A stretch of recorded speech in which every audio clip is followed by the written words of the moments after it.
and that includes common law. And then we're looking at our options for either exiting the system, if that's what you want to do, or how to work with the system.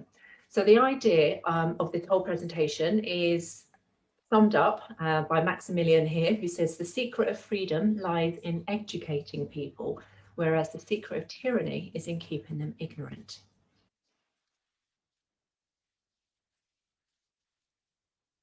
So just a disclaimer, recording, housekeeping, and then we're going to do the Nubis presentation. And then I'm going to talk you through our learning platform, which is called Discord, and then we'll have a Q&A. So I need to let you know that we're not lawful nor legal advisors, and this recording is for entertainment purposes only, cannot be held responsible for errors. We have no law qualifications or none that are relevant to the presentation tonight. Please do your own research. You need to find what resonates with you anyway, and I reserve all my rights.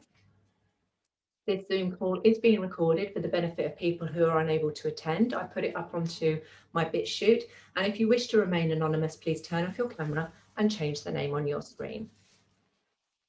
If you could mute yourself unless you're speaking, but please feel free to unmute and chime up if you want to ask a question there and then, that's fine.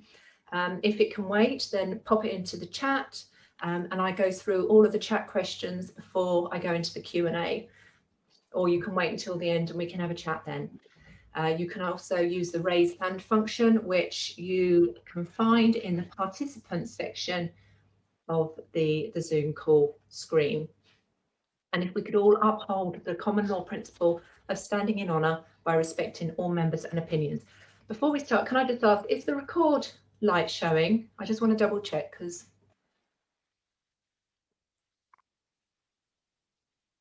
can anyone see if it says it's recording? Yeah, it says brilliant. Thank you. That's great. Thank you very much. I've gone through a whole presentation before and it's not recorded. Okay, let's go. So because this is such a lot of information, I need to just skim the surface. So I'm going to give you like invitations to delve deeper. This is a huge rabbit hole that you're about to go into if you're not in already. Now, the stuff I try to present is not conspiracy theory stuff, it's conspiracy fact. It's stuff that I've been able to verify on the net. There's a load of stuff out there, but this is stuff that you just need to keep an eye on. So where are we now? We're in a transition phase. Robert of the observation deck has an interview with KT where they talk about the global resets, and they tend to happen every 70 years, plus or minus 20 years. And all of the links that are in this presentation, I'll drop into the chat at the end, okay? There's also Operation Lockstep, which was put up on the Rockefeller, which was put up by the Rockefeller Foundation in 2010. And that talks about the deadly new zoonotic viral strain that kills 20% of the global population. But it's also world leaders flex their muscles, requiring face masks and body temperature checks at public places like grocery stores and train stations. The control measures stick and are intensified, and then afterwards they kind of just stay. So we can see how they are aligned with what's happening with the pandemic now. And the other one to look for is Event 201, which was a webcast scenario of the pandemic, and that was a webcast in October 2019. Now, the big ones to look at are Agenda 21 and 2030. And this is back in 1992 at the Rio de Janeiro Earth Summit. Back then, there were 179 nations signed up to the Sustainable Development Agenda. And what they were saying was that the current lifestyles and consumption patterns of the affluent middle class, involving high meat intake, use of fossil fuels, appliances, air conditioning, suburban housing, not sustainable. So Maurice Strong of the Club of Rome, he said, in searching for a new enemy to unite us, we came up with the idea that the threat of global warming would fit the bill. The real enemy then is humanity itself. We believe humanity requires a common motivation, namely a common adversary, in order to realise world government. It does not matter if this common enemy is a real one or one invented for the purpose. So of course, global warming wasn't happening quick enough. That's when the pandemic comes in. So this is a slide that's quite meaty, so I'm just going to pick up a few points. I will put the slides up at the end into either the Discord or the Telegram group, so you can go through these at your leisure. So Donna Holt's data, the One Planet communities back in June 2008 proposed that they need to implement rationing for electricity and water. So they want to use 58% less electricity, 65% vehicle mileage downtime. Jane, are you all right if I mute you? My love, I'm just going Sorry, I thought I was muted. Sorry. No, it's all right. 23 gallons of water less per person, 50% reduction in car ownership. So, and the whole thing just goes on like that with regards to private property abolished to prevent urban sprawl, high density living, etc., etc. So if you read between the lines of these agendas, or the agenda, which was put from 21 to 30, you won't be able to own your own home. You'll not be allowed a car. You'll have to use a train for travelling long distances. They say that everything should be within a 5-mile radius of your home, so that'll be your school and your work. You won't be able to grow your own healthy vegetables, only eat their GM foods. Electricity and gas will be rationed by smart meters, and we've all seen those rolling out. We'll have to live in high-rise apartments, and we've had that before with the enclosure movement back in the 1800s, where the lords all decided they want all the peasants off their land, and they moved everybody into the cities. So it wouldn't be the first time. And then we wouldn't be allowed to live or even go to the countryside because they want to rewild it. And this is the part where it's inherently unfair, the elite, and I've called them elite on here, but we're actually talking about the, Courtney calls them scum. Other people call them paedophilic vampires that try to control the planet. They will be unaffected and they will control all of the resources on the planet. So this is an advert that was put out by the World Economic Forum. You may know him as Klaus Schwab, and he's the author of the Fourth Industrial Revolution. And if you look on the government website, they actually have their plan of how they're going to slot in with the World Economic Forum's Fourth Industrial Revolution. So this was an advert that was put out probably about 6 or 7 years ago, has been taken down, but it's still popping around on the net. Okay, I'm just going to play that for you now.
Oh, there should be another slide there, but it's obviously not saved from my laptop. So the ones to pick out from that are you will own nothing and you'll rent everything. So that definitely aligns with the Agenda 2030 that they're trying to implement. The carbon emissions, so that's the reason for taking away our cars. How the world won't be dominated by the US anymore, it will be a few countries. So and also make note about what they said about organ donation, because they're not actually able to print organs yet. So it'll be interesting when we get onto social control in China slide as to how they deal with it. Okay, so how are they going to implement this agenda? So we're currently debt slaves. They're going to increase that debt slavery even further to make everybody reliant on handouts. So if they destroy your business, then you're unable to put food on the table, and therefore you become more reliant on the government, and they make you even more of a slave. So they also increase your debt, they increase taxes and fines, and then they force poor health as well. Hi, John. Eating. So the forced poor health through poison vaccines and through poison in foods and chemicals like fluoride in toothpaste. And then you've got your lockdowns as well. Your lockdowns are weakening your immune system, which are going to make you more susceptible. So then the handouts become conditional. So that's when you have to hand over your property, move into stacked homes, just completely under their thumb and at their behest.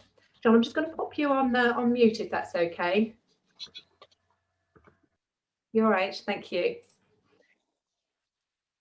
So the whole thing is about more control.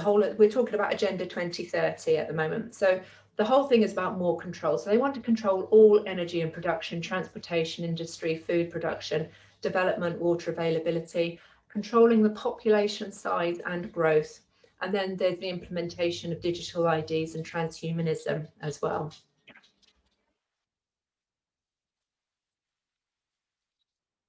Very quickly, I'm going to talk about the existing social control that they have in China. There's a couple of schemes in place. I think it depends on which province you're living in. But so some of them you start with 200 points, and that goes up or down depending on how well you behave according to their system. Some areas it's like 700 and odd points. You get extra points for shopping your neighbours, for the amount of shaming you do for other people. Obviously, if you behave well, then you'll get awarded bonus points, but if you do not conform to their ideals, then you'll be banned from traveling, attending schools and universities, even getting the jobs that you want to get. Now that's currently in place in China at the moment. They've got the health passports out there already, and I've seen footage of a guy who was unable to get into his place of work because his app was playing up. So even though he got tested, his test was negative, his app was still showing that he hadn't been tested, so he wasn't able to get into his place of work, therefore earn a living. Then you've got the whole mass surveillance thing with all of the 5G everywhere. You've got the ability for not only cameras everywhere, but facial recognition and tracking. And in China, one thing they do is that they track your face, and if you, for example, you jaywalk, so you cross the road when it's not the green man, they'll put your ID up on a banner so that everybody around you can tut and shame and make you feel really bad. And then the other thing they have in China, now it's something that they used to keep quite quiet, but they're not that ashamed of it anymore, is the organ harvesting camps. Now they have what they call political prisoners, that's the Falun Gong Buddhists and also the Muslims as well. They, all right. So these people are kept in these concentration camps, and because they're fit and healthy, they meditate, they look after themselves, they eat healthily and they exercise, but they make great donors for organs, and they are literally murdered for their organs. There was a journalist who phoned up a recipient hospital to ask about it, and they were quite proud of the fact that they didn't have any donors, or they didn't have any people on their waiting list, so they're not actually ashamed of it anymore. And they are growing the amount of camps. Now this is ONS data. We're talking about population reduction. So this is ONS data that I crunched yesterday as of the 12th of March. Now the red line here is the death rate in 2020, and the blue line here is the previous 5 years, so 2019 to 2020 inclusive, sorry, 2014 to 2019 inclusive. So here we've got the first diagnosis of CV19 in the UK. As you can see, the red line is well below the average death rate, and then the lockdowns begin, and that is when it spikes. That's when operations were cancelled, people were no longer receiving cancer treatments, there was depression, alcoholism, domestic abuse, etc., etc. And then the restrictions loosen off again, and we're back into the average death rate. So then we got the flu vax rollout, and then the higher restrictions here. Again, the gap starts widening. Now here we've got the experimental biological agent rollout, and there's a huge peak 2 weeks afterwards. after that happens. All right, and we go back into full lockdown again. Now, it's quite good to see that we're now back at, as of the 12th of March, we're now back at the 5-year average, despite the Kent strains, Brazilian strains, etc., the other rubbish that they're trying to pull on us. Now, a lady called Jane, who's one of the admins of the Common Law Group, she put this data together. So again, look at the red line here. So this is the vax roll, sorry, this is the death rate, and then the green line is the vax rollout. And if that is not a correlation, I don't know what is. Okay. Right, so very quickly, we're going to talk about germ theory and terrain theory. So germ theory was a hypothesis that was put forward by Louis Pasteur, and he believed that you got sick because your body was infected by microorganisms. But on his deathbed, his last words were "Le microbe n'est rien, le terrain est tout," which means the microbe is nothing, the terrain is everything. So he actually took his theory back just as he died.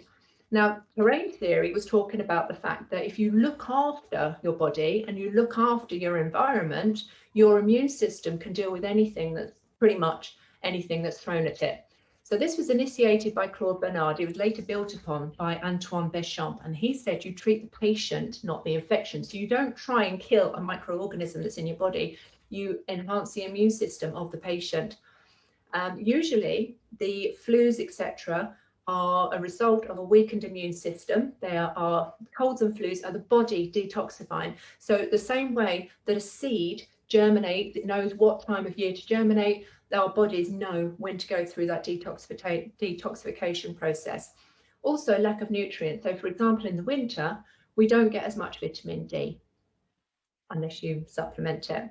And there's also allergens and poisons in the food, the water, and the air. So you've got insects that bite you and they put allergens into your body. You've got industrial poisons, you've got bacterial poisons and vaccinations, which put a huge amount of poison, especially like the mithril, which is the mercury and aluminium as well.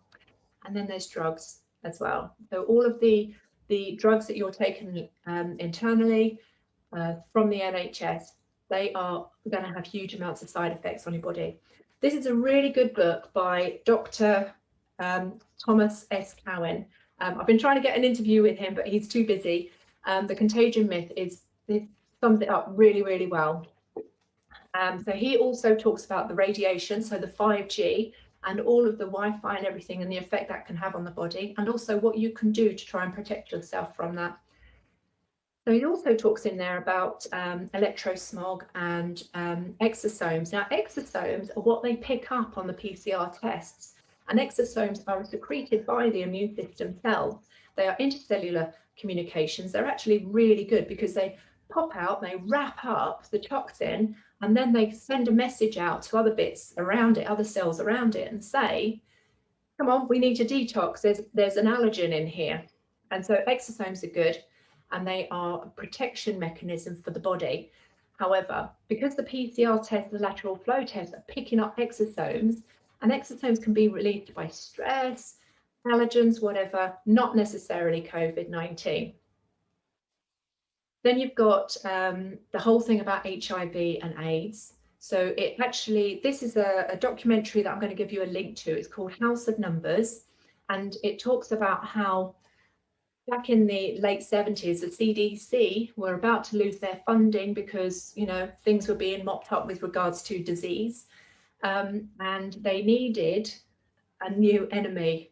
And then there was the guys on the gay scene were taking ammonitrates, which are poppers, and that was giving them skin lesions. And so then they said, well, it's an autoimmune deficiency.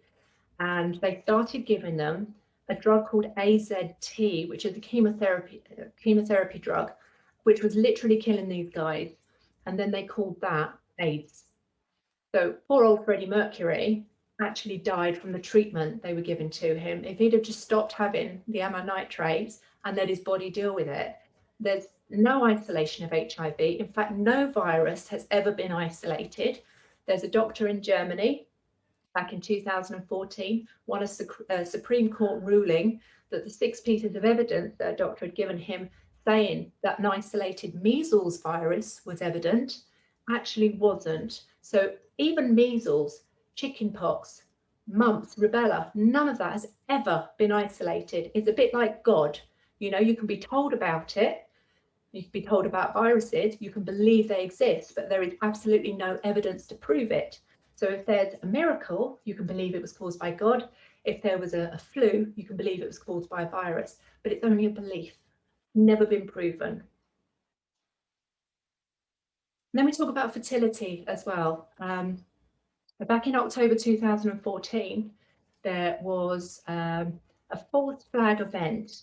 So the UN said that there was a tetanus outbreak in Kenya, and then they vaccinated a load of women, men and women, but doctors actually found an HCG antigen in the tetanus vaccine.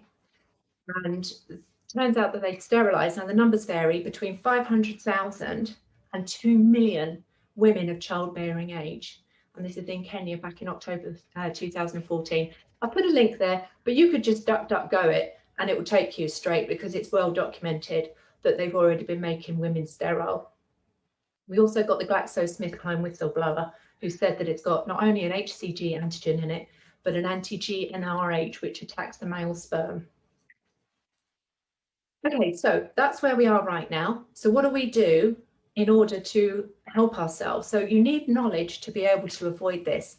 So, and in order to do that, you need to comprehend how the system works. Now, the system that we're in at the moment with the government, it works in a way that you, as a living man or woman, cannot be contracted with, because only corporations can contract with other corporations. So I'm going to introduce you to the straw man. If you've seen this video before, it's about 10 minutes long. Pop off and get yourself a coffee and come back later, okay? I can't hear the sound on these videos for some reason, so if you can't hear me talking, can you let me know? This is a very brief presentation as to why you are not a person. To understand how it all works, you first need to understand how contracts work. So a living man or a living woman can contract with another living man or a living woman. A corporation can contract with another corporation. A corporation cannot contract with a living man or a living woman, or vice versa.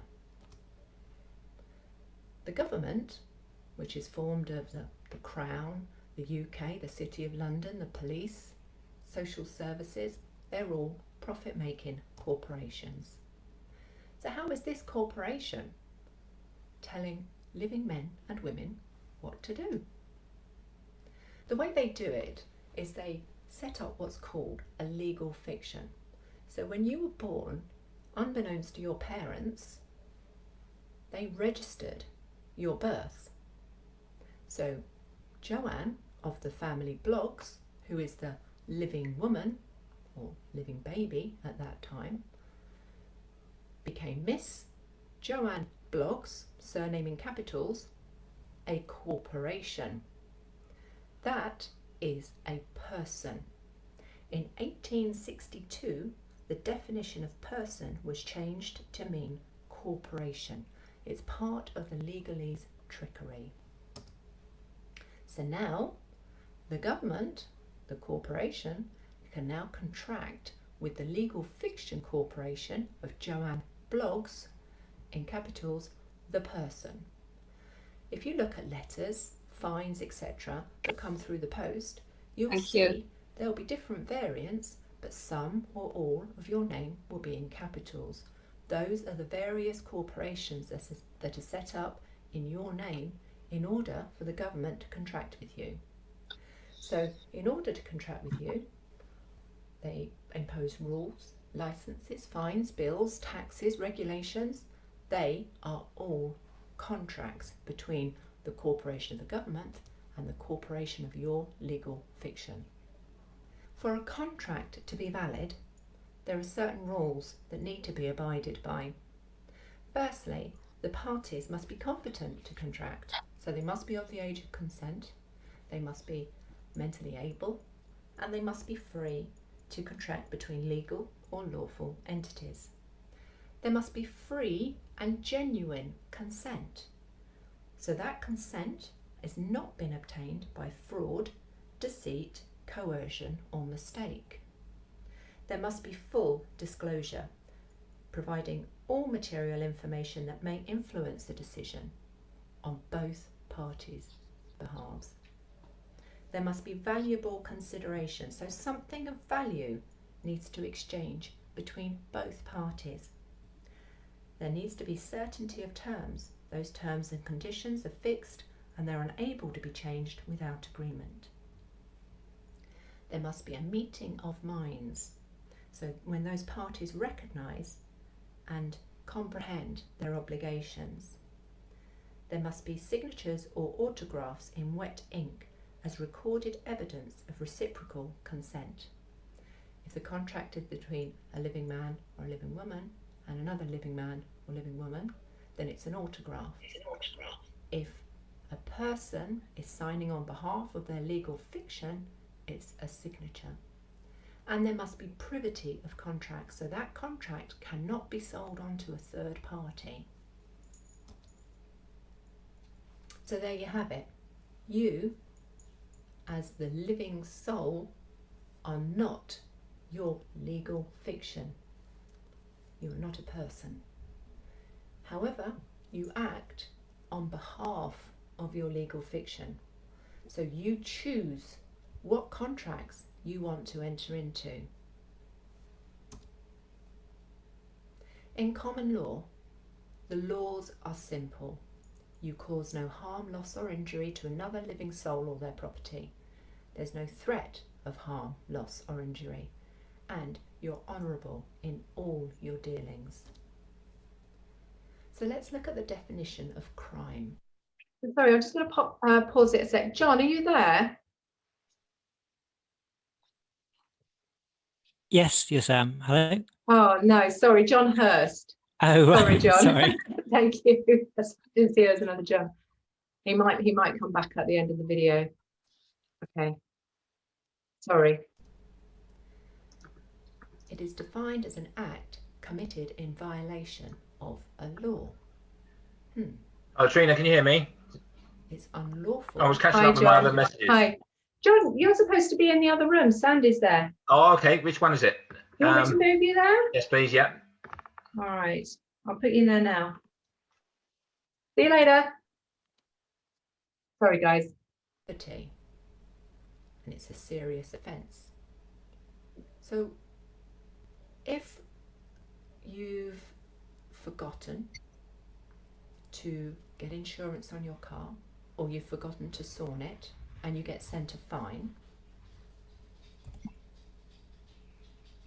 who have you caused harm, loss or injury to? To where, Sarah? Actually breaking. Sorry, can I go back to John? I was going to go to John Hurst's lecture, and I've come over. I'll do that now. If you look at every single piece of legislation that's been issued by the government, by Parliament, it only applies to person. You will not find the word man or woman in there because they cannot impose it on living souls. So think to yourself, where is the victim? So your legal fiction becomes a member of the Society of the UK Corporation. So you have to follow the rules of that society. Well, your legal fiction does. Let's look at this with a different perspective. You have a Tesco club card, for example. As a club card holder, you are a member of the Society of Club Card Holders. So Tesco's have just announced that they've come up with a new rule. You can only eat on a Wednesday if you eat in a Tesco's cafe. You have a club card. Their board has scrutinised and ratified the rule, so you've got to do what they say. Do you? No, you're not your club card. By the same token, you are not your legal fiction. However, you can't just ignore something that's been imposed on you. If you don't respond, i.e. if you exercise your right to silence, which is another trick, by the way, it's considered tacit acceptance. You must rebut. You have to state that what they're saying is not true. So if you need to rebut face to face, so say for example, a police officer is trying to impose a fine on you, that fine is an invitation to contract. That's how you have to look at it. So all you say is, I do not consent. I do not wish to contract with you. I do not answer questions. You need to stick to the script because legalese has taken so many of the common English words and turned them against us in order to trip and trap us. So for example, the police officer will say to you, do you understand? And that means, do you agree to stand under my authority? You would think to yourself, yeah, I understand what you're saying. And so you say, yes. You've just contracted. You've just done what's called create joinder. You don't want to do that. So stick to the script. I do not consent. I do not wish to contract with you. I do not answer questions. That is your rebuttal, face to face. If you get something in the post, again, you need to rebut it, do it in writing, respond within 3 days, and you can rebut with conditional acceptance, which pretty much says, okay, you want to fine me £90 for parking in the wrong place. Prove to me that we had a contract, that I agreed to the terms of that contract. Prove to me that me, as a living man or a living woman, am liable, because actually they're fining your legal fiction, not you.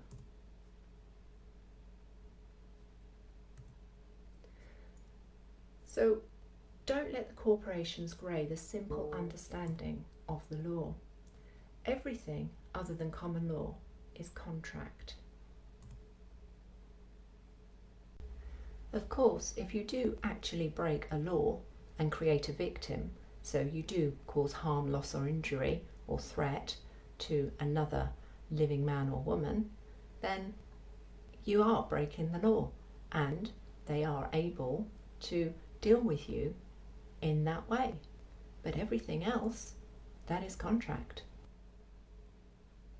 Thank you for listening and being a living soul. Stand in your power. You are free. You are not a person.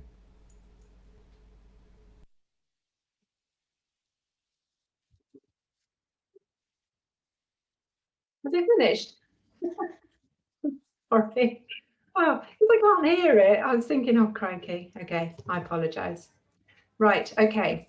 So let's run through again what is a valid contract, because it's very, very important if you are going to hold your position when it comes to any penalties or anything that the government's telling you have to do and you don't want to do it.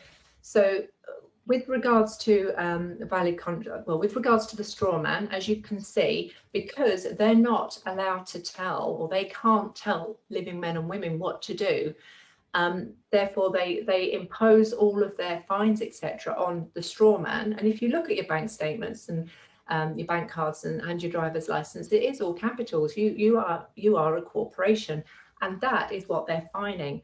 So your straw man is contracting with the government, and in order to contract with the government and for it to be a valid contract, are the parties competent to contract? Was there free and genuine consent? Were your parents told that they are going to be registering you, give to the king or the queen, registering you into slavery?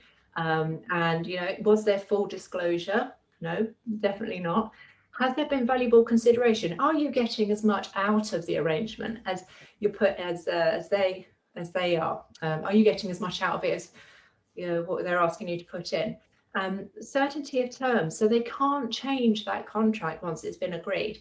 There needs to be a meeting of the minds, and it needs to be signed, it needs to be autographed.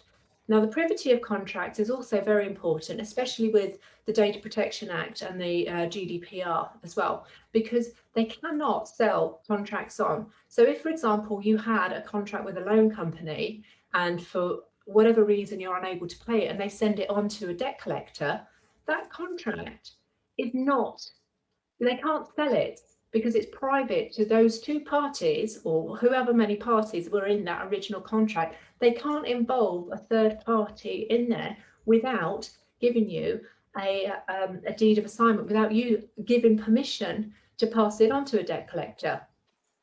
Okay. Now, this next part talks about slavery. And we're not talking about slavery by another name, because when they abolished slavery, they moved it into a different system. So Slavery by Another Name is a book by Douglas A. Blackmun. And also there are plenty of documentaries out there about how they moved slavery from the mainstream into the prisons. So because the items that are manufactured in the prisons make a huge amount of profit for the industrialists that are running it. So they then needed to create more prisoners for their slave labor. So they flood Black and poor communities with drugs, guns. They try to increase the crime rate so they could get more slaves to make their products for free or very little. So it's definitely worth looking at this modern slavery. It happens in the UK as well as the US as well. And then you've got your 40 million, which are currently in the human trafficking ring of the sex trade and the red market. Now, to understand the slavery that we're currently in at the moment, we need to go back to the origins of commerce. So you had the guy who had a turnip and he wanted to swap it for a chicken, which is great. But then the guy with the turnip didn't want a chicken. So they needed to find other ways to be able to trade. And that's when they started trading in precious metals. And then goldsmiths started pressing the precious metals into coins because the value was then agreed and it was easier to trade these around. Eventually, there was so many coins that the goldsmiths needed to build vaults to keep the coins safe, and that's where banks were born. And then the people that had the coins as well decided that they didn't want to keep them at home, so they would keep them in the vaults as well. So the banks not only became an avenue for these coins, they also became a safe harbour for the people that were keeping the coins there as well. And it got to the point where the person wanted to go and buy something and decided they couldn't be asked to go to the bank to get their coins out. So they sent a note saying, oh, I've got 20 coins in the bank here. Here is my proof. I'll give you this, which is a promissory note. You can go to the bank and get the coins out when you like. So then everybody started trading in these promissory notes because these promissory notes were easier to carry around than a bag of coin. Then the banks realised that they could print out more promissory notes than what they actually had in their vaults. Because as long as the promissory notes remained in circulation, not everybody came and tried to get the money out. So they didn't do what's called a run on the banks. They didn't all come and try to take the gold out at the same time. It didn't matter how many promissory notes were in circulation. So they could continue printing this money. This is called fractional reserve banking. So some banks can print up to 9 times more than what they actually hold in their vaults. So if somebody makes a payment of £1,000 into a bank, they can print out £9,000 worth of promissory notes, or figures on a screen as it is now. And that's your fractional reserve. Some banks can go up to 30 times. So that's one of the frauds that's carried out by the banks. Now, I spoke about legal fiction being a corporation so that the governments can contract with us, and we can also contract with other corporations as well. But at the same time they set up our birth certificate, so at the same time they set up our straw man, they also set up bonds in our name. Bonds mean bondage, and it's the promise of our future energy. These are called sweat equity bonds. So to understand what a sweat equity bond is, you need to look at Earth's resources. So from the Earth, we get oils, precious metals, gas, but we also get energy. And I'm not talking about geothermal energy or tidal energy. I'm talking about us. We come from the Earth and we do stuff. Therefore, we are an energy that's provided by the earth to be harvested. So we are harvested in the form of sweat equity bonds. Now they also do a thing called life force value annuity, which is like an insurance policy on the slave. So if somebody loses a load of slaves, like Prince Philip loses a load of slaves, he gets paid out on the insurance on it as well. So, you know, it goes deep. So you are energy. And the sweat equity bonds, which are the promise of your energy, are traded on the stock market. They are worth millions, if not billions. There is a way to find out. Somebody sent it to me. I've still not had a chance to do it. Every week I say, I must find out what my value is. And I keep forgetting to do it. So let's look at the 4 major phases of human farming. Now, the reason they farm people is because we fear death. We fear death, pain, consequence, etc., etc. So it's easy to control us. Now, we go back as far as records began, and phase 1 was ancient Egypt. We all know about the slaves that built the pyramids, etc. But it was a direct and brutal human compulsion. But it turned out to be very underproductive, because the slaves were demoralized, but they didn't want to do a lot, you know? They did as little as possible. It required an enormous amount of resource to control, plus they didn't want to reproduce. Unhappy slaves won't produce more offspring, so the number of slaves diminished over time. Then phase 2, which was the Roman model, they gave their slaves a bit more capacity for freedom, and therefore they were happier. So therefore they were more productive, and they produced offspring. So this definitely raised productivity, but eventually the Roman model collapsed, perhaps because they were too free. Then in phase 3, we had the feudal model, but that's where they would parcel up some land and they would say to a family, you go and work that land. And that's where taxation came in. So whatever you earn off of that land, you give us a percentage of it. And it worked out that way. And it was working quite well until the enclosure movement and the continual subdivision of productive land. And with the enclosure movement, the lords decided that they wanted everybody off their land, moved them into cities, and that's when that all broke down.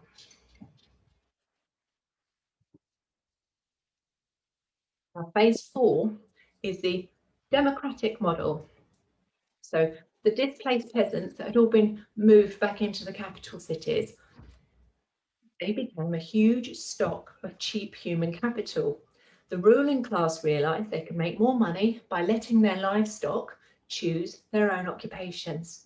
So this is just when the Industrial Revolution came along. And that also brought up the mafia model. So that's when they used threat and coercion to get a percentage of everything that every slave earned in order to keep themselves going. So how do we make you realise the promise of your energy?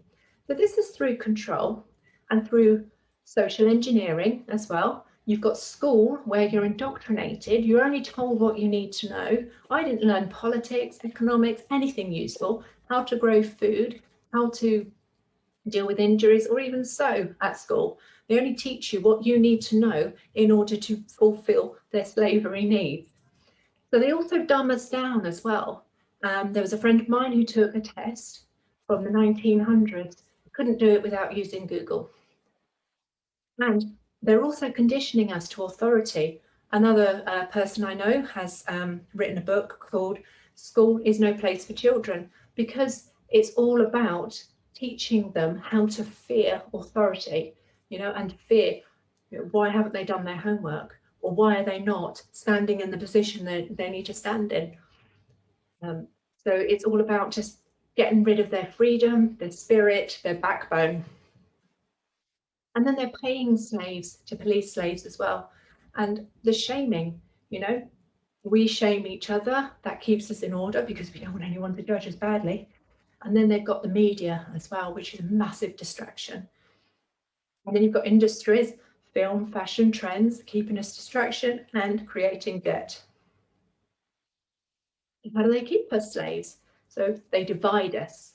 They divide us and they distract us. So if you look at things like Black Lives Matters, masks, immigration, propagandas, politics, there is nothing we can do to change the course of our governance, but they make us believe we do so that we are divided. They keep us in debt. They create demand. You can't wear last season's fashion. You can't have the last Star Wars figure. You know, you've got to keep that churn going. High interest rates as well, and destroying businesses in order to increase that debt.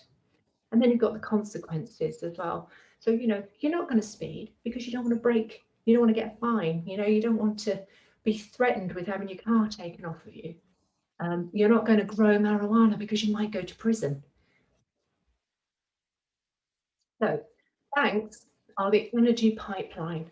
That's how they make us realize the energy that they're taking from the earth.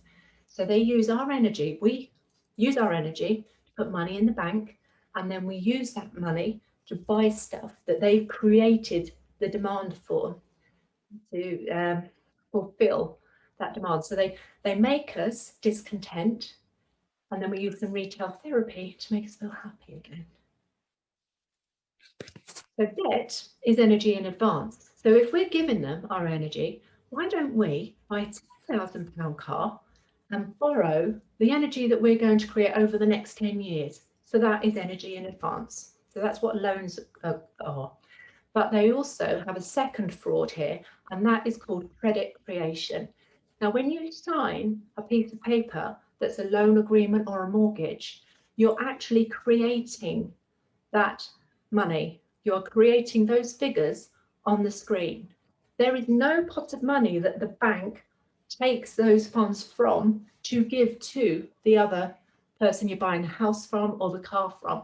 They do not take any money out of their own reserves because that credit is created. So all they do is they create the figures and deposit them in the other person's account. That's the second fraud, that's credit creation. So if we're gifting them that credit, charging us interest on it, we have to pay back three times as much. So promissory notes, from the beginning of commerce, they used to be gold backed. In 1931 in the UK, 1933 with the Federal Reserve Act in the US, they stopped backing promissory notes with gold. Now they back them with our energy because it's more infinite than gold. More abundant than gold, I should say. So the banks are allowed to magic money out of thin air based on the promise of our energy. So not only have they got the quantity of ease, the fractional reserve, where they can just magic promissory notes, but 9 times as much as what they hold in reserves. They've also got the credit creation, where they magic money from our signatures, but then they've also got quantity of ease in, where they either physically print money or add figures onto a screen just to help the economy. If anybody else was to do that, it would be called hacking or counterfeiting. But when they do it, it's allowed. So the commodity of our energy is worth more than gold. If you do look up your worth, you'll see that it's millions or billions. How comes I'm not getting billions? It's because my energy is worth more to them than what they consider it is worth to me. 93% of all worldwide money is debt. It's figures on a screen as debt, as the promise of our future energy. So how do we break ourselves free from this slavery cycle?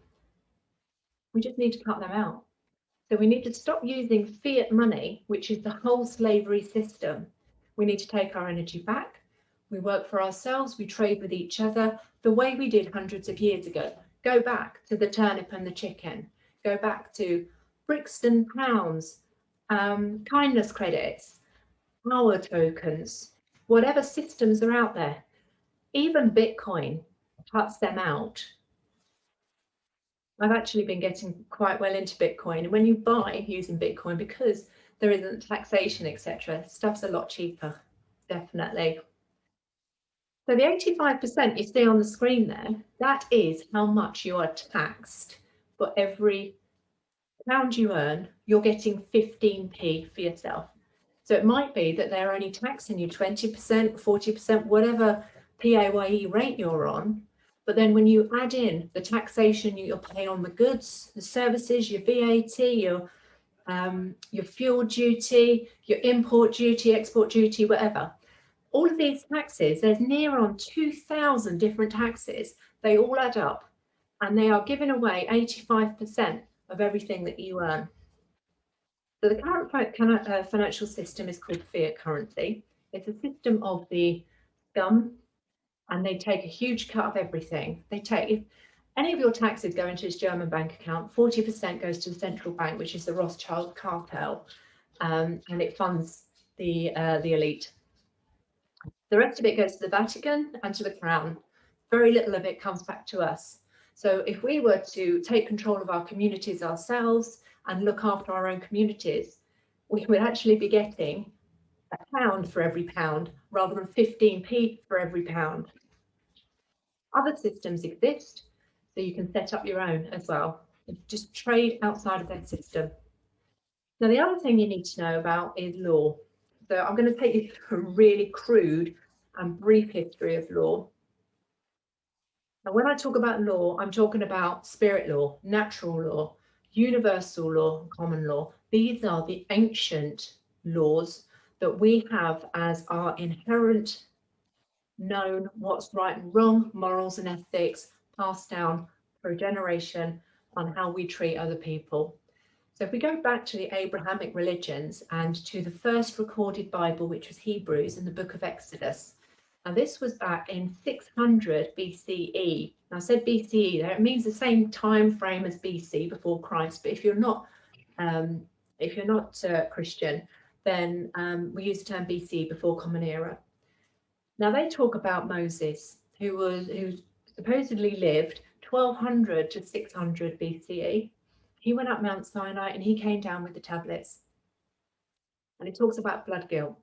So even back then we were recording the right and wrong way of treating people. And then they've also got Buddhism as well, another ancient religion that talks about the right way of treating people. So it's talking about the Noble Eightfold Path. So that was about 1000 to 500 BC. Siddhartha Gautama lived. He was the first Buddha. Quite a bit closer to our time frame, Michael O'Byrne-Sear, who's a massive common law advocate, he talks about Donald the Bald, who was the King of Cornwall. Now, I've not been able to verify that fact because in 04 BCE, he was actually a warden in Cornwall. But Donald the Bald laid out the laws of common law when he was trying to stop the fractions warring with each other. And the basic of it was no harm, loss or injury, living souls or their property, and be honourable in your dealings. And it's as simple as that, okay? So common law had its origins in thousands of years of history. Then in 1213, King John, in order to fund his wars, he sold England to the papacy. That's where our slavery to the Vatican began. And then in 1215, it's a very, very important year, there has always been a battle between the monarchy and between the commoners. When I say the monarchy, I'm talking about whoever considered themselves blue blood at the time. But eventually it balances out because the commoners rose up, the commoners with the barons, and also the priests as well. They forced King John at Runnymede to sign the Magna Carta, which was a statement of common law. It was a case of you either give us our rights or you die. Now, the Magna Carta is a peace treaty. It's not an act, statute, regulation, or a code. It is a peace treaty that, although they tried to amend it after 1215, that amendment was not accepted by the barons or the commoners. So the full Magna Carta of 1215, the full peace treaty, is still in place and intact, okay? At 1265, Simon de Montfort, in rebellion against Henry III, summoned a parliament which included for the first time representatives of both counties and the towns. And then we start getting MPs. And then 1278, the Clerk of Parliaments began to compile the rolls of Parliament, which were the records of proceedings, particularly the petitions and acts passed. So the point of putting that in, we're looking at 1278 was when they started to record rules, regulations, acts, statutes and codes. Magna Carta was before that. Parliament can only act on something it's created. So Parliament cannot amend Magna Carta. So 1302, Pope Boniface proclaimed himself as King of the World. Now 1665, it's actually quite a significant time because there was a great plague in London. It was actually a bacteria called Yersinia pestis. It was also responsible for the 1348 Black Death and the 1855 bubonic plague in China. This is one that's connected with sewerage, rats, fleas, etc. So it's actually a bacterial infection. Now that killed a quarter of London's population. You can imagine that a lot of other people fled because they didn't want to catch the plague.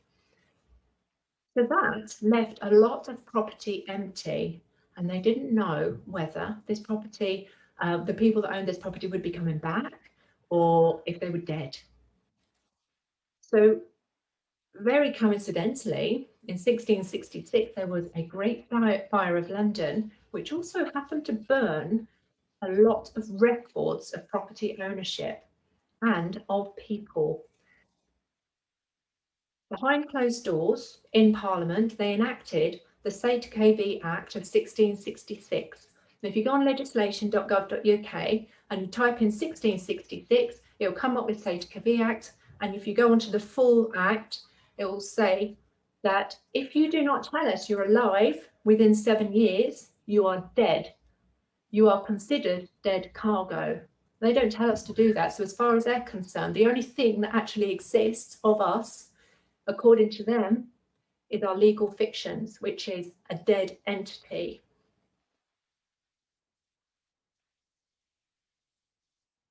Now this slide here is another meaty one. I'll let you read this all later, but just to sum it up, Sair Act 1666, it actually means he who lives. So the Crown created a trust in the formation of a company under the surname of the baby on the birth certificate. They now act as trustee until proof of life has been provided. The time frame given is 7 years. Failure to do so means that the boy, girl is then declared dead, lost at sea, and the Crown Corporation owns it. That's the only way that they can tell you what to do. So UK Parliament, UK government can only interact with the person, not the living people. All the tax demands are owned by the dead entity, not you as a living human being, sorry, a living soul. The mother and father who registered were unaware of the undisclosed transaction. Therefore, this class of trust is an involuntary trust, and it's fraudulent because it's either actual or constructive as an essential element. So this class of trust may usually be referred to as fraud, either actual or constructive as an essential element. So it's actually a fraudulent contract, our birth certificates, because we weren't aware that that's how they're going to put us in slavery, in the tax slavery system. So when you get titles like Mr., Master, Miss, Ms., Mrs., they are all attached to your legal fiction, even doctor. Now, the other one I've got in here is the Acts of Union 1707. Now, I've got to thank Sovereign for this information.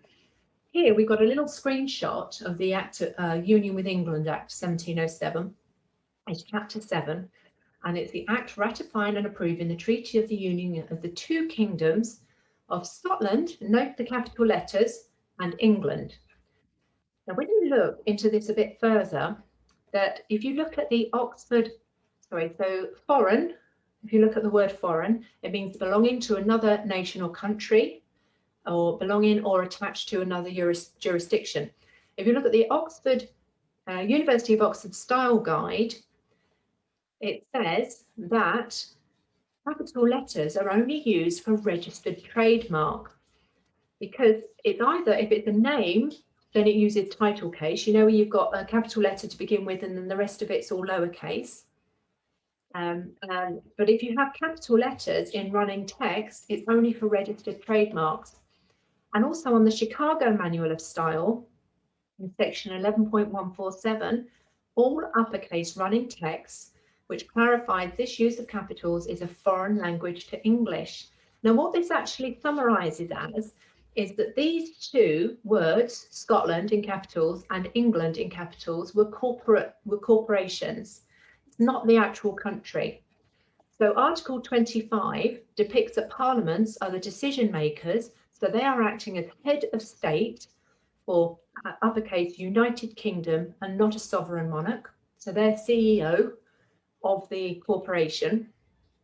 As both countries are written in a foreign language, this would verify that the Union was never enacted under the common laws of either country, and therefore all its rules and regulations are not applicable to the people. All right, I'll let you read the rest of that at your leisure.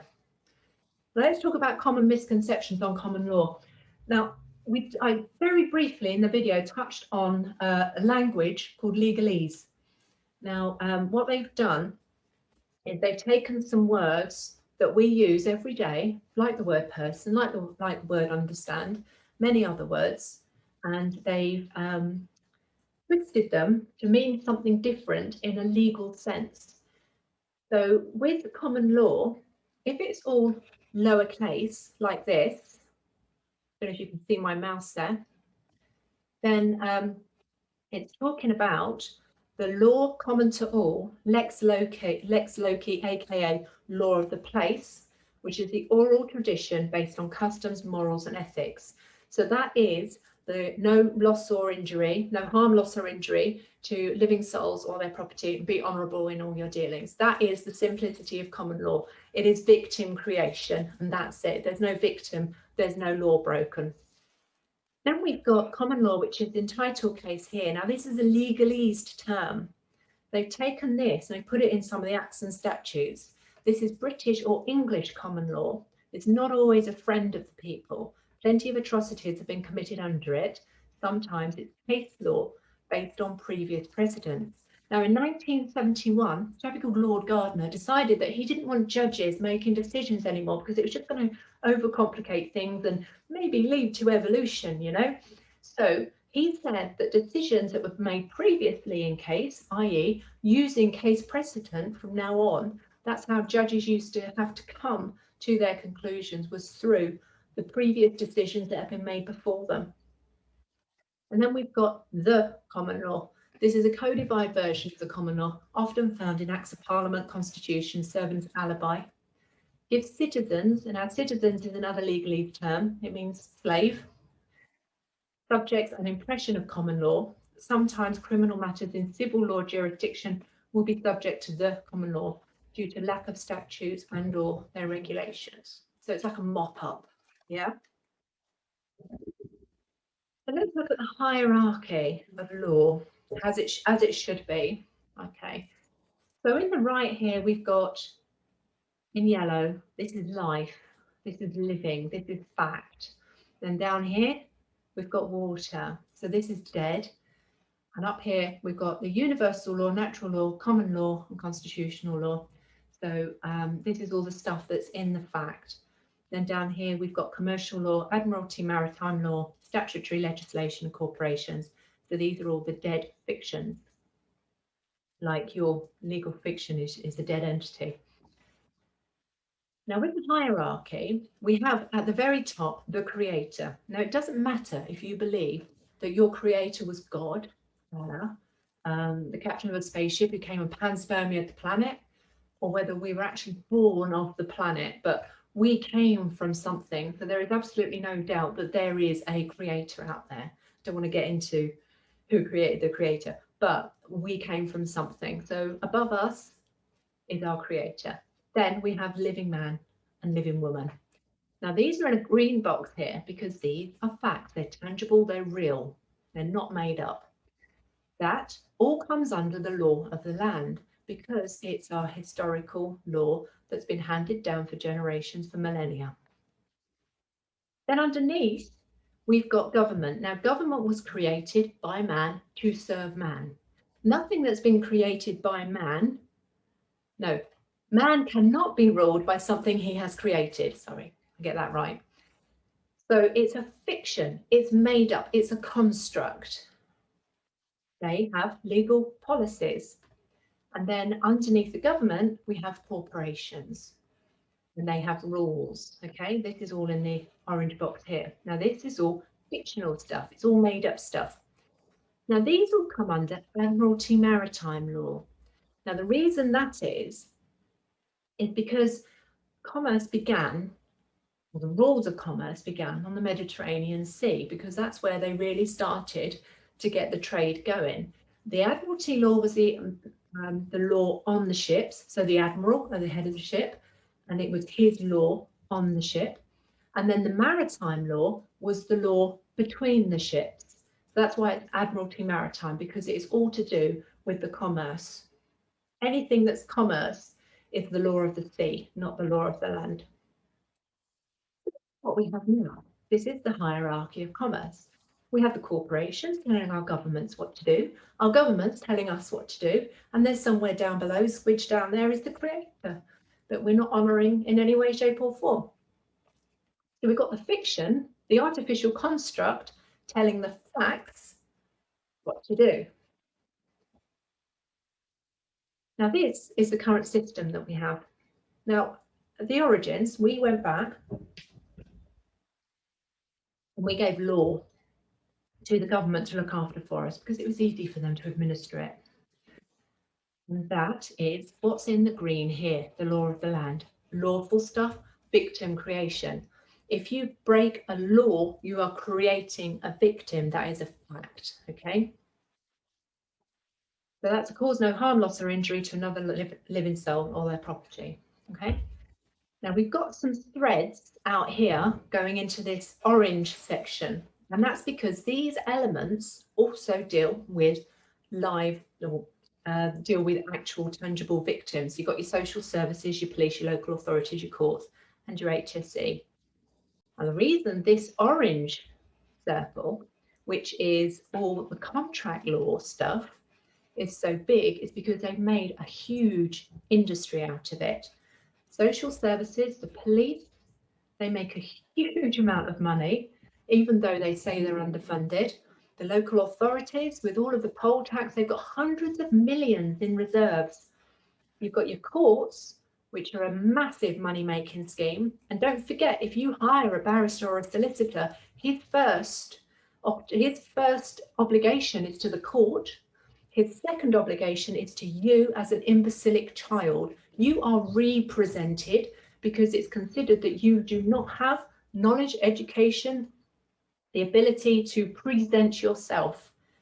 And because you're an imbecilic child, then you are beholden to them. And don't forget, he is going to be looking after the court before he looks after you. He or she looks after you. Okay. So it's a huge money-making scheme, which is why they drag cases out for months and months and years, because they are milking it to the nth degree. The health and safety executive, it's great to have health and safety rules in place. You know, I'm not knocking any of this. Well, I'm probably knocking about 99% of it.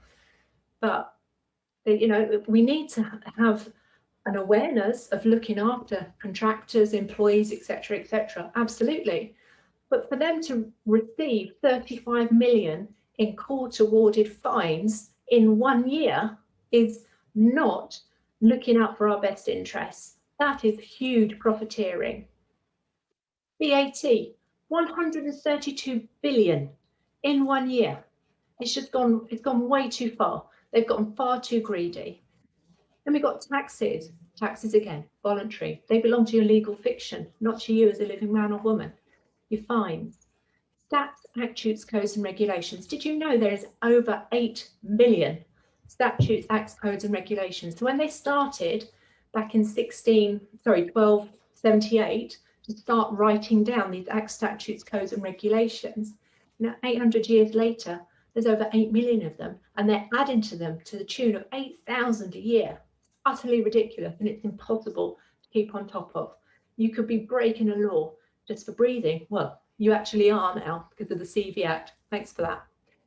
So all of this stuff in orange here, because it's preventative, because it's a fiction, it's purely revenue collection. It comes under Admiralty Maritime Law. It comes under commerce, therefore it's contractual and it requires consent. But you don't know that. you didn't. So let's talk about consent and joinder. And we know about consent, you know, when it comes to sexual harassment and etc. But it's also applicable when it comes to contracts. So statutes, acts and codes are not laws. They are legislative rule, which is given the force of law by consent. So joinder means to create a contract with you. So if an officer comes up to you at a protest and he says, "What are you doing here? I need to have your details." That's an invitation. He's now saying he wants to contract with you. If you say, "Oh, I'm really sorry, officer, my details are," you've just created joinder. You've just accepted his contract. Okay. So if you're fined, the fine is an offer of a contract and you created joinder by accepting it. You have the right to not contract, but you can't say no. They've legalese it. And you can't stay silent. They've legalese that as well. Your right to remain silent is now considered tacit acquiescence. You need to rebut in honour. If you don't rebut in honour, they can get the Mental Health Act in on you and deal with it that way. It's just, yeah, you're pre-trapped. You need to really figure out how the whole system works. So let's look at valid contracts again. Party is competent to contract. So make sure when you're about to create a contract, you're not completely drunk or, you know, out your head or whatever. Free and genuine consent. Full disclosure. Do you know everything? Like, for example, with your council tax, do you know that a lot of that money goes off to trafficking, you know, for horrible industries, wars, weapons, etc.? You know, have you been given full disclosure of where your money is being spent? There has to be valuable consideration. So am I getting as much out of my council tax? Because I think it costs £200 a month to empty my bins and to light the streets where I live. Is there a certainty of terms? You know, are they going to change the contract without your prior authorization? Is there a meeting of minds? Have you signed it? Have they signed it? Bill of Exchanges Act, Bill of Exchange Act. I can't remember what year that was. But any demand made on you has to be signed with a wet ink signature. And there needs to be privity of contract as well. So, for example, if you're stopped at a protest and you give your details to a police officer, you can say to him, under GDPR, under Data Protection Act 2018, you are not allowed to pass my details on to anybody else. Because that fine comes from ACRO. That doesn't come from that copper that you've just contracted with. Okay? They cannot sell a contract on. So there's a few ways of rebutting. You can do it, if it's all done in writing, do it within 3 days.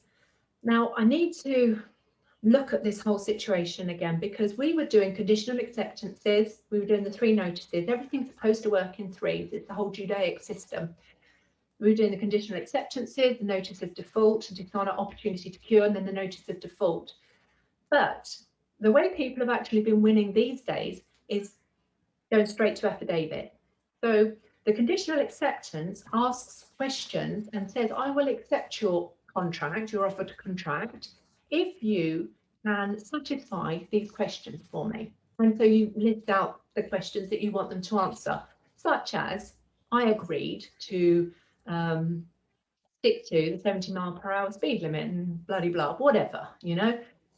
And then when they ignore you, as they do, you can then go straight to affidavit and say, there is no evidence of bloody blah, there is no evidence of, etc. And within your affidavit, stick in some act statutes and previous cases, because judges are very lazy and they want to see that you've already made that decision for you. You send your affidavit off to the person that's trying to give you the fixed penalty notice. They don't rebut or anything like that. And then when they take you to court, your affidavit speaks for you, because an unrebutted affidavit is truth in law. Nobody can mess with your truth. And if you've given them the opportunity to rebut an affidavit and they've not done it, then they are acting in dishonour. Okay. Then if you have to go to court, you then state, I'm here to clear up a misunderstanding. You don't plead. You don't plead guilty, not guilty. You say, I'm here to clear up a misunderstanding. I move the court to review my affidavit, and then you're getting it on record. Okay. So we've got some resources from Alphonse, and there's other people who use the affidavit process in order to rebut fixed penalty notices, etc. And it chews up their system as well. If you just play, you're feeding the beast. If you fight it, you can learn valuable lessons. Be aware that you might lose, in which case you will end up paying more court costs, etc., etc. You know, to be prepared. But you can probably win. You don't know until you try, do you? Then you've got your face-to-face. So the way Tom Barnett does it is he makes them make claims. The burden of proof is on the claimant, so he asks questions. Are you a constable or an officer? Now, the reason that question's up there is because there is a difference. An officer is a revenue collector. He is not there to keep the peace. Constables are there employed to keep the peace. However, they make an affirmation, an attestation. Now, they don't even take an oath now. It's all changed with the PACE Act 1984. Am I obliged to answer your questions? You're not, by the way. Even if they say you are, you're not obliged to answer their questions. You have the right to remain silent. Am I being detained? If it's getting to the point where you really don't want to be arrested, you know, if you do get arrested, it's not a bullet. It's a couple of hours down the police station, maybe even a weekend. It's totally up to you. If you want to avoid being arrested, you can say the third party response, because they don't want your details. They can't deal with you. You're a living man and woman. They want to deal with a dead fiction. So you can say the person's details are. Now, you giving the person's details and not you making joinder. And also say for the record, I do not wish to contract with you. I do not consent. So when that fixed penalty notice comes through, you can say, I didn't consent. I didn't give my permission for him to pass my details on to ACRO. ACRO, by the way, are a profit-making organisation that's owned by a couple of chief constables. Nothing to do with the police at all. Again, it's going to chew up their system. If you're really lazy, you can actually just write across the envelope, addressee not recognised, no contract, criminal coercion, unlawful conversion, any or all of these. I'm really super lazy and I've got stickers made up. So I just slap on it, return to sender, and at 45 degrees, I've got my no contract, bloody blah, and just stick it straight in the post. Take a photograph of it and take a photograph of you posting it, because then that's your evidence that you actually rebutted it. If you've opened it, opened in error, right across it, same thing. But again, make sure you know exactly everything, how it all works, and that you can hold your position, okay, before you tackle anything like this. So 130 years ago, you didn't need permission to travel, own a property, build a home, hunt, cut hair, sell food, go fishing, start a business, get married, own a weapon, sell a product, or protest. What's it going to be like in another 130 years? So now that we know where we are, how the system works, the slavery trap that they've got us in, how do we get out of it? So we need to empower ourselves. So I'm going to talk about what used to be called unalienable rights. Now, with the legalese, there's also word magic as well. For example, the word unalienable. Lienable is something like something that can be taken away. Alienable, so if you put an A in front of it, it means it can't be taken away, like asymptomatic. It means no. Adding a no turns it into the negative. So alienable means it can't be taken away. But then we've been trained to use the word unalienable. Un, again, means no. So no, double negative makes positive. So we've been trapped, tricked again. It's word magic. So we know that we no longer use the word unalienable, we use the word unalienable, because these are rights and freedoms that cannot be taken away from us. I've changed the word rights to freedom because Courtney quite rightly says rights are something that's granted. Nobody grants me my freedoms. I'm born with them. I come from this earth, from this planet, and I have this freedom. I'm not granted anything. So he doesn't like to call it rights. But we'll go through the slide anyway. So the history of unalienable rights takes us back as far as the philosophy found in Athens in the 3rd century BC, and then later as the Age of Enlightenment rolled through 17th century Europe.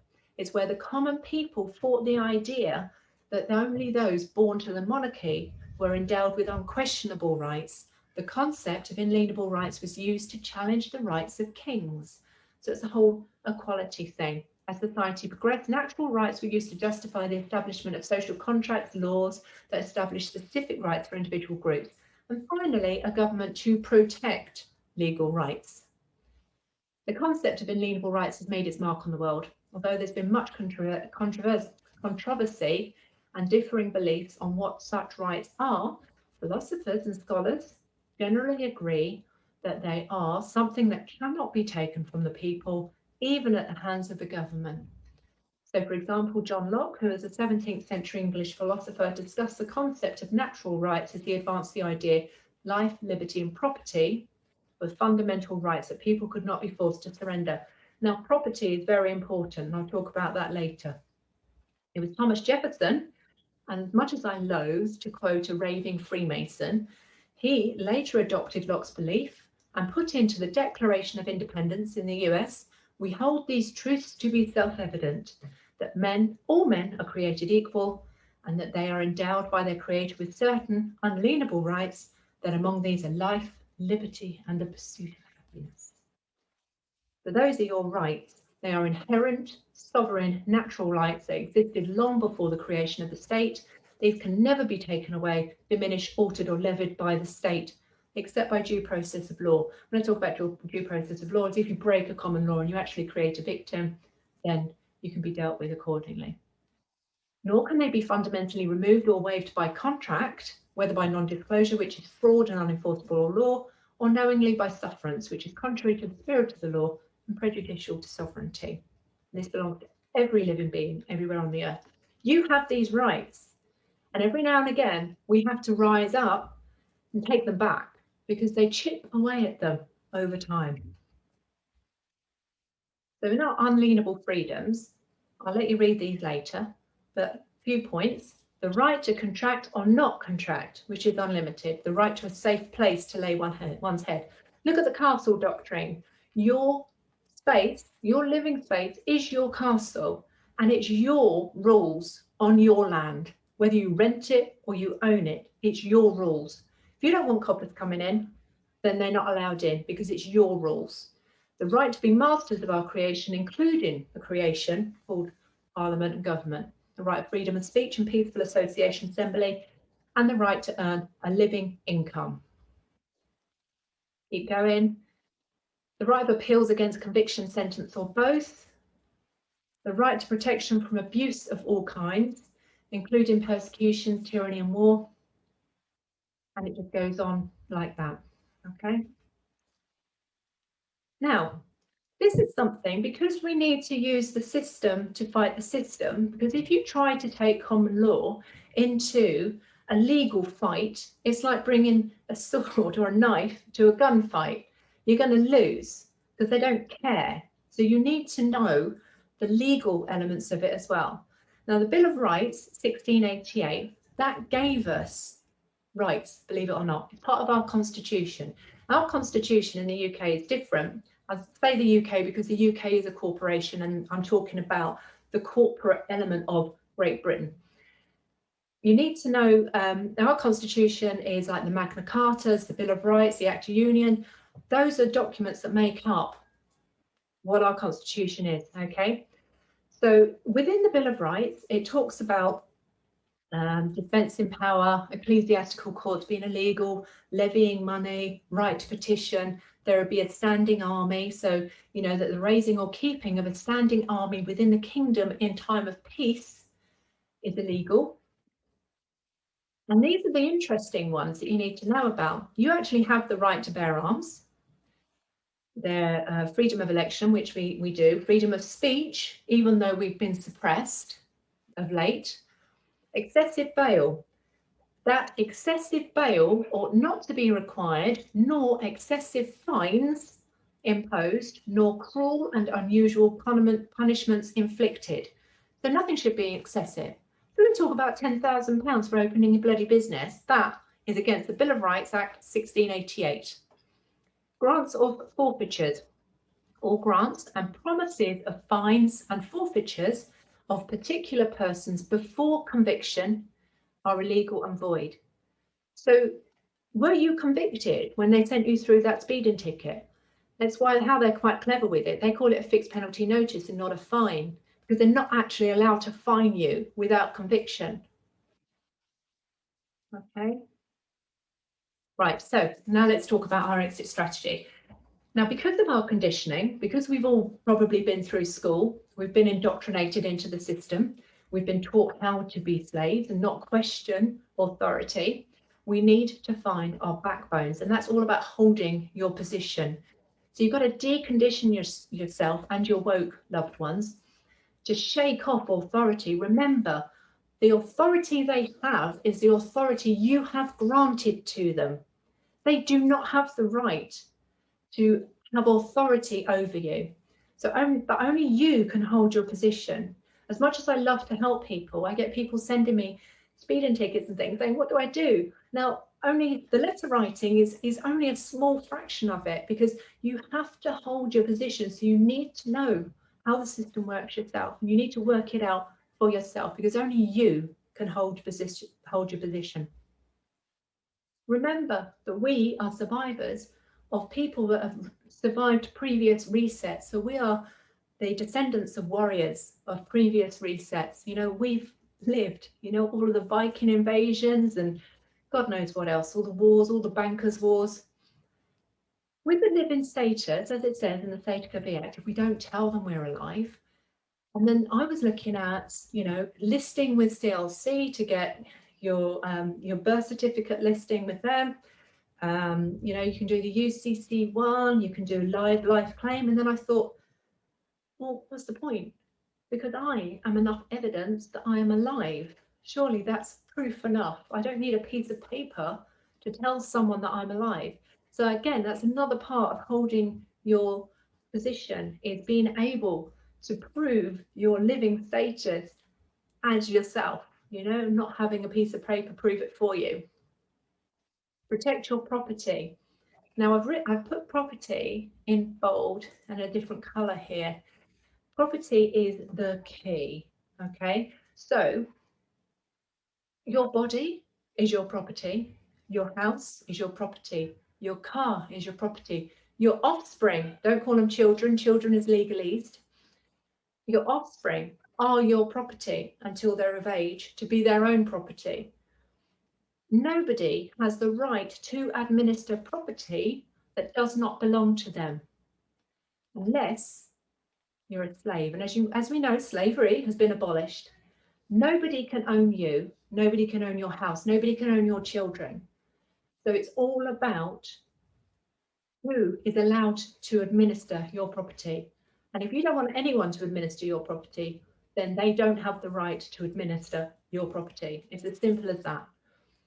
You can put everything, all of your assets, into a private trust.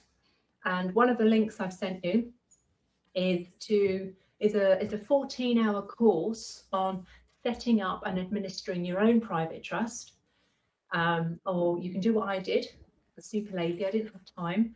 I bought a private trust from Solutions Empowerment. And then when it came, I used that to set up a trust bank account. I've now got my house going into the trust. I'm saying my house going into the trust. It's actually the title of the house, because, you know, you can't actually own anything. That you just stewardship it from the earth. And you can also run your business through the trust as well. The Rockefellers, they own nothing, control everything. So they do everything in private trusts. If the whole system goes down, the last thing that fails will be the private trust, because that's what the scum use to protect everything. The Onassis family, they have about 300 private trusts. They have trusts within trusts within trusts. Okay, that's how they do it. Own nothing, control everything. What I said about the castle doctrine, your property, whether you rent it or own it, or if it's mortgaged, it's still your property. So you put up your trespass notices And if you don't want a particular type of body coming onto your property, you have the right to say no and put up a fee schedule as well.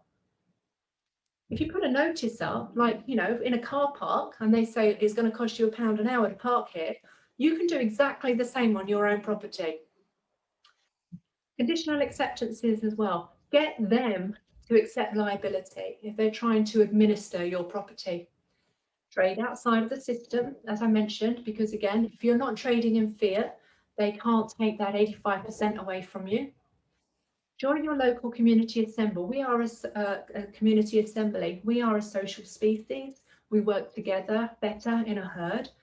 There's a community assemblies of Kerno. There's over 100 community assemblies set up in Great Britain right now. And what they do is they gather interest, and when they've got at least 7 people for that community assembly, then they set up the assembly. And the idea will be that within these assemblies, eventually, if we grow large enough, we can take over the local authority. And then you can also join a trade union that fights for your rights. They do it for self-employed and for employed, because the control mechanisms are going to come down through employers. So you need to not allow them to discriminate against you if you don't want to wear masks or be vaccinated.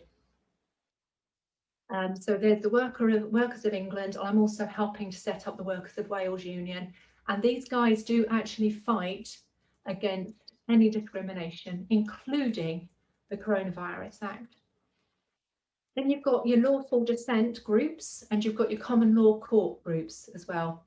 Both use common law, but they are different systems. Okay, lawful dissent is a bit more sort of aggressive, maybe assertive. There you go. It's a bit more generous, a bit more assertive. You know, let's take over the public buildings and hold our public servants to account, etc. The common law court is more about, let's set up a system outside of them.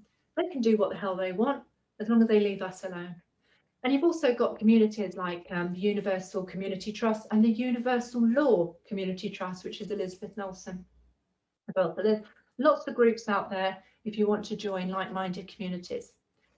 Another thing you need to do to empower yourself is to learn contract, common, equity and trust law. Learn the Bill of Rights, learn legalese. You've got to choose your weapons. And this is how you fight back. Stop feeding the beast, because every time you just pay them, you're going to be making them grow. And fight the fines, avoid the taxes. They're all voluntary. I know of plenty of people who have written to HMRC and said, I am now going to be trading under my private name, and my last payment to you will be in April 2021. And after that, I'm no longer liable for taxes.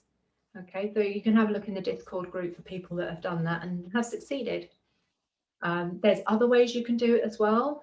Like, for example, if you're earning under 12,000 and you're self-employed, but then, you know, there might be consultancy fees and things like that as well.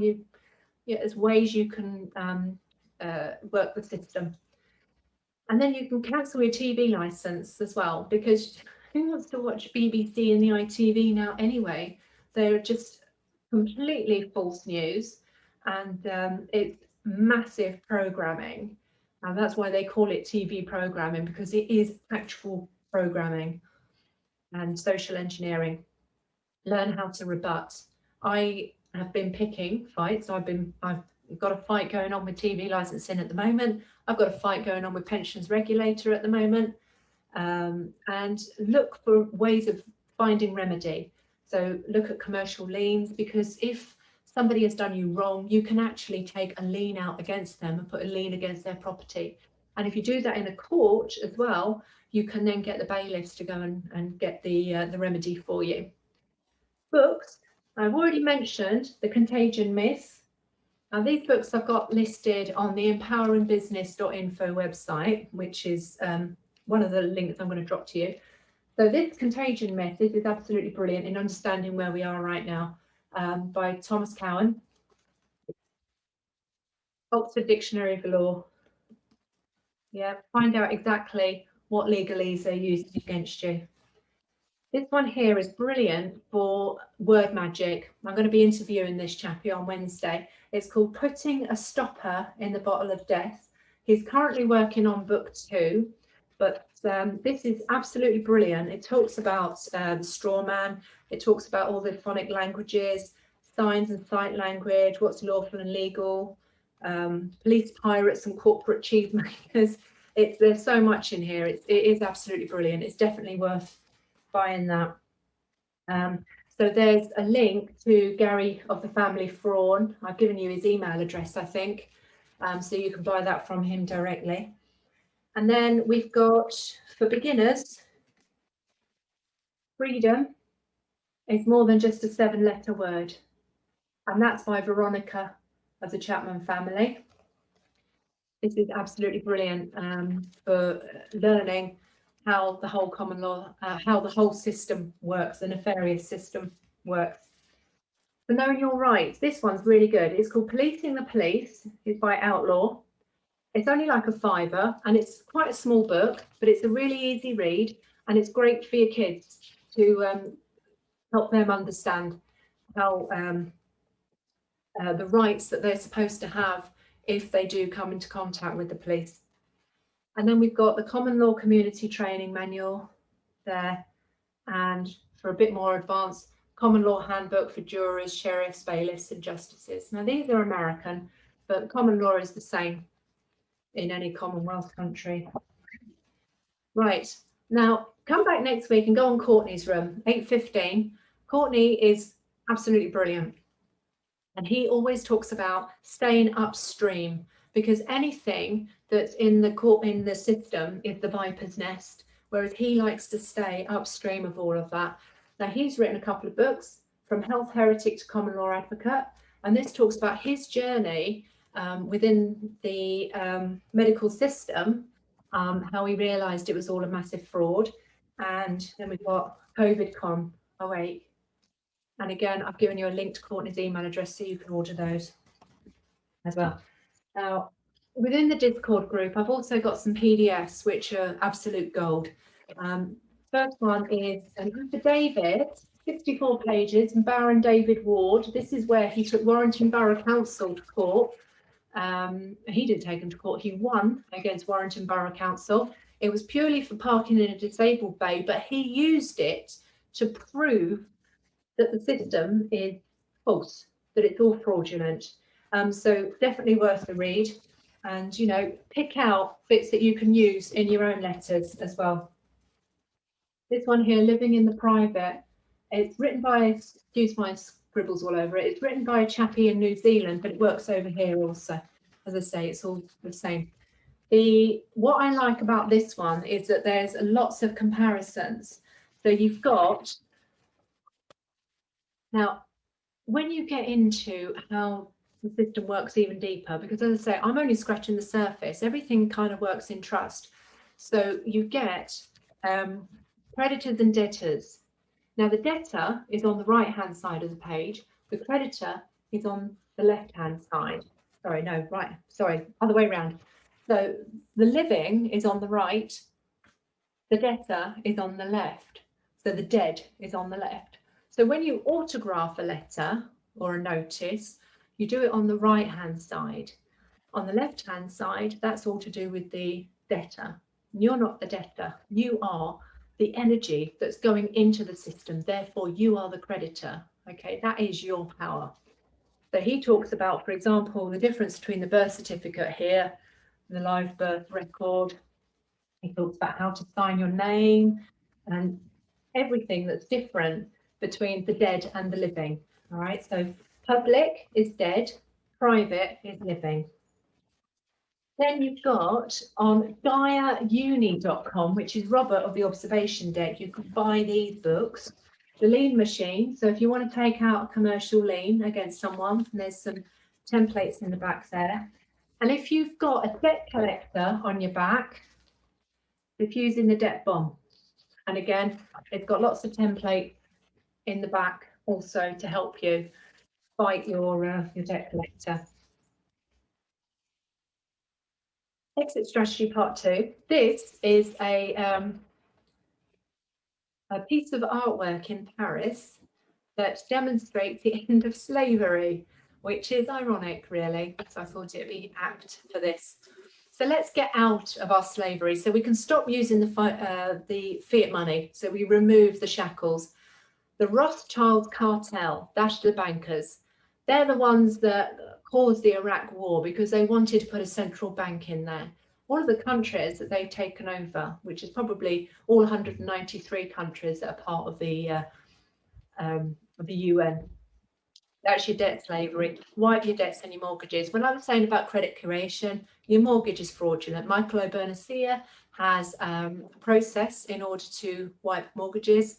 So if you look on the freedomcycle.com, and they're called letter protocols. That's and he's actually wiped his mortgages. He's proved the mortgage fraud. He's got videos out there as well. Trade with each other, cut them out.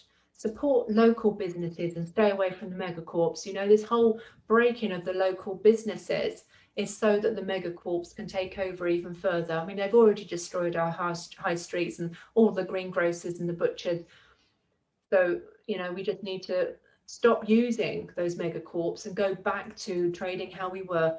And when we were giving our money to our local community members and helping them put food on the table rather than a corporate body buying another yacht. Get yourself some precious metals. You don't know what's going to happen with this whole system. It may collapse, in which case having a bit of silver in the safe or gold in the safe is not going to be a bad thing. And also look at lawfulbank.com. What they're doing is they're trying to set up a system where you have hour tokens. So you buy a certain amount of hour tokens and you can have some work done, or you can offer some hour tokens in exchange. So you're actually going to be exchanging energy directly in terms of time. Get and stay healthy. Now, when I talk about, if you consider the previous resets, which were the bankers' wars, and they destroyed a good portion of healthy slaves. So they're being a bit smarter with it this time. They're getting rid of the drain on society. So they're going after the elderly. It works out they're going to save about 650 million a year in pension payments by killing off the elderly early. That was Vernon Coleman who put that in his video. But then, of course, they're going after our kids as well because they need to make as many sterile as possible. If you look at the correlation between the HPV vaccine that they give to teenage boys and girls and the decline in teenage pregnancies, you'll see the correlation there as well. Stay away from the NHS. I know we all love the NHS, and when it comes to accidents and emergencies, they're absolutely fantastic. And if you need surgery, or if you're one of the unlucky 5% who have a condition that can only be treated with medical intervention and not diet, then yeah, unfortunately, the Rockefeller School of Poison took over medical school back in the 1950s, and they started, he literally put homeopaths and naturopaths in prison or off them so that he could sell his poison pharmaceuticals. He was actually an oil baron, and he realized he could make pharmaceuticals out of oil. So, you know, that is the pharmaceutical industry and the big pharma that we have now. They actually own our NHS, unfortunately. Obviously, you need to exercise. You've got to detox. You've got to clear out your lymphatic system, and you're only going to do that by moving. Eat well. If you look at Contagion Myth, page 100, I'm just going to read you out a quick paragraph here.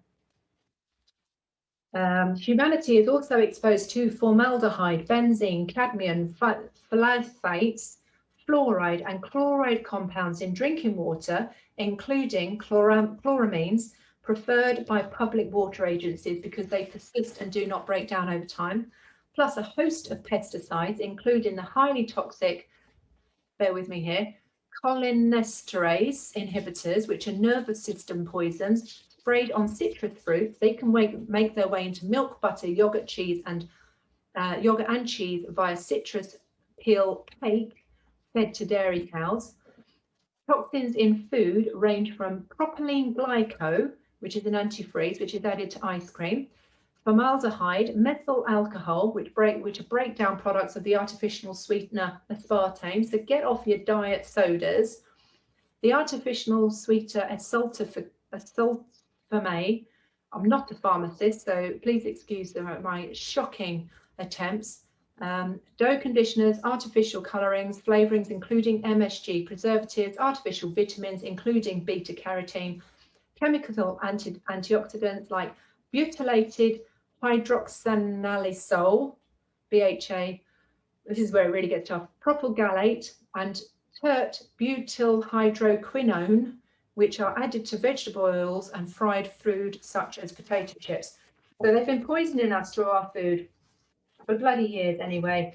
So get organic, keep it as close to natural as possible, stay off the processed stuff.